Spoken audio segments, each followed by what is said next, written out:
Hi guys, my name is Adisha. You're welcome to another episode of Mailbox. On today's episode of Mailbox, we'll be addressing different mails from different people from all over the world.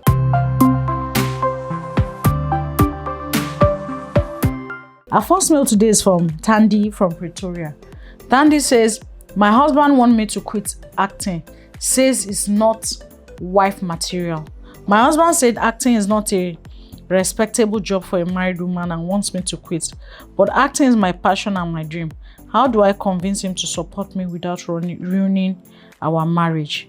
So Tandy, first off, I think your husband needs a orientation on whatever a talent such as acting is. You know, he needs to know the beauty and the whole conversation around what you're doing or what the job you're taking up. So I think it's also a form of orientation that he needs, because probably based on what he has known or what they hear about who actors and actresses are. So that orientation might actually be on his head. But in addressing your own family issue, I think it's important for your husband to come to terms with your profession, because you can't begin to live your dreams because of what you want to achieve with your marriage. I think by the time you speak to him genuinely on what you're doing, and you know, the truth about the matter is, even if he has free time, some of the time you're on set or you go on locations, he might actually come with you to see for himself. I'm sure over time, if he has the time, he can begin to build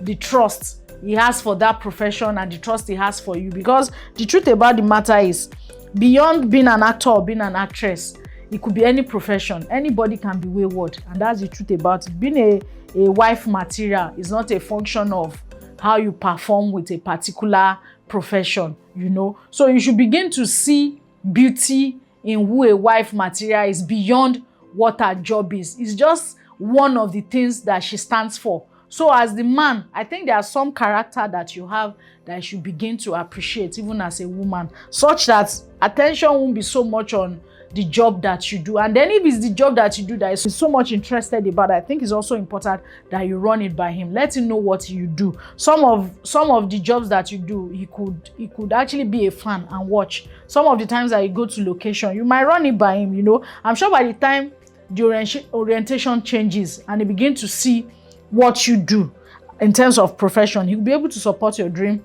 he'll be able to support your profession, and also pray as a family for understanding. Pretty much, Tandy, that would be my own advice.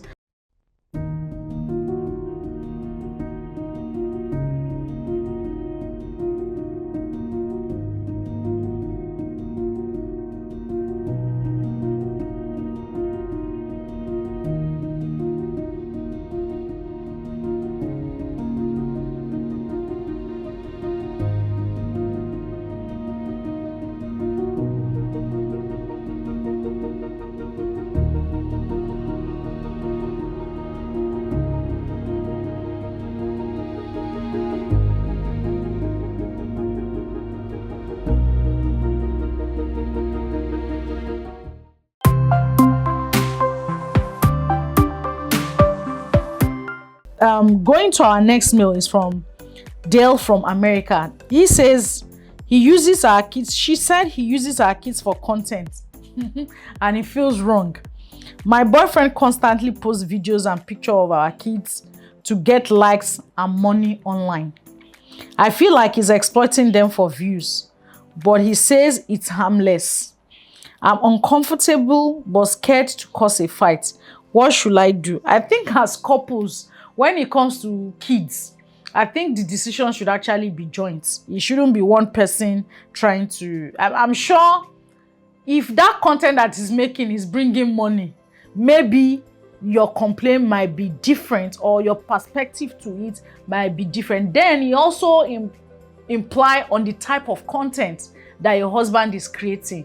Except he is creating a content that is really not advisable for children to be exposed to, or is creating a content that is harmful to even the social media space in itself. If they are content that they have value and your kids can actually be part of the people that they are working together to bring value, and at the end of the day to bring food on the table. I don't think you should encourage it. I think you should even more be interested in the kind of content they are making, because the truth about the matter is, even as kids, so opportunities is now diverse. The way people are making revenue is not until a child finishes school, or a child. I mean, there are a couple of people on these platforms, on the YouTubes and the likes, that they are making a kill. They are making a lot of money out of what they do, and that way is even relieving the parents. So whatever a profession a child is taking, it might start taking shape from when they are younger. The exposure to internet or the use of content, we should always see just like when people have conversations around AI and they are talking about, oh, AI taking people's job, AI doing, why are you looking at that side? Why not look at the blessing that the artificial intelligence has brought into the global space at large? So I also want to advise you, if you strongly feel that is wrong, speak to your husband. You guys have to make a joint decision. If you feel that is wrong, that is exposing your kids, speak to him so that he could stop. But if what he's doing is adding value, I think what you will do is to have a reorientation and support your husband as to what he's doing with your kids. Dale, I hope I've been able to a certain extent help you on this conversation.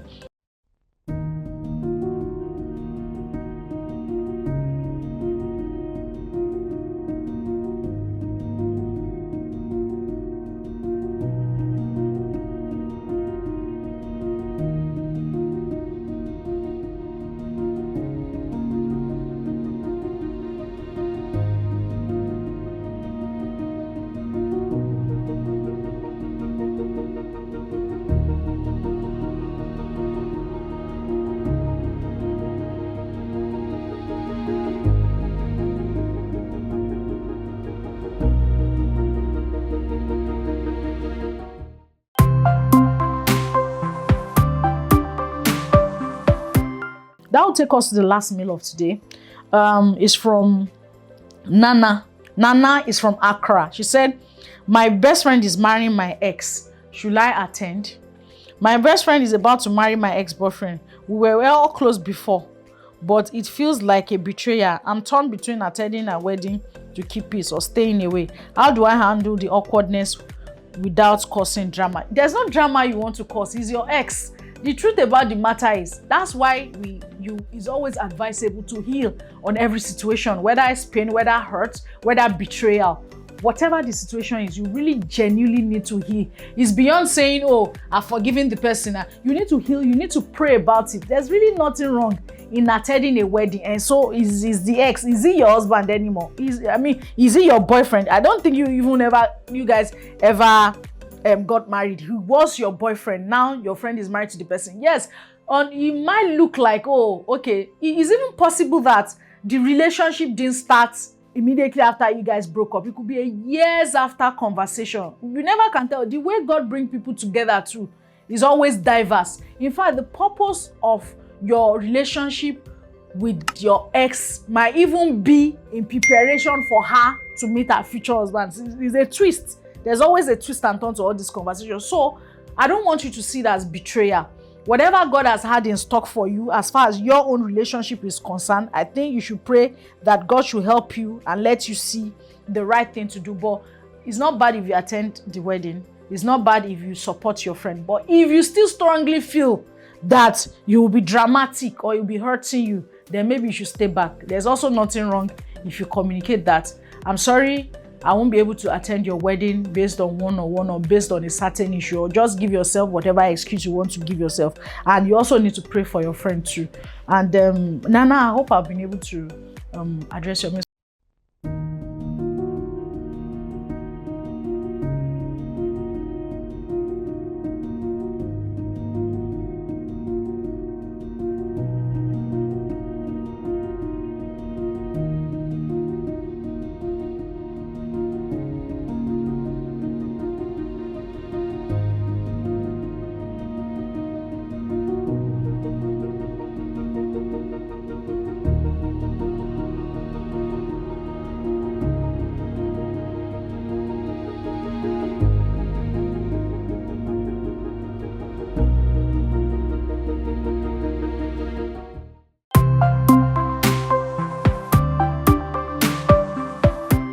So guys, that will be all on this episode of Mailbox. So next time, my name is Addition. God bless you.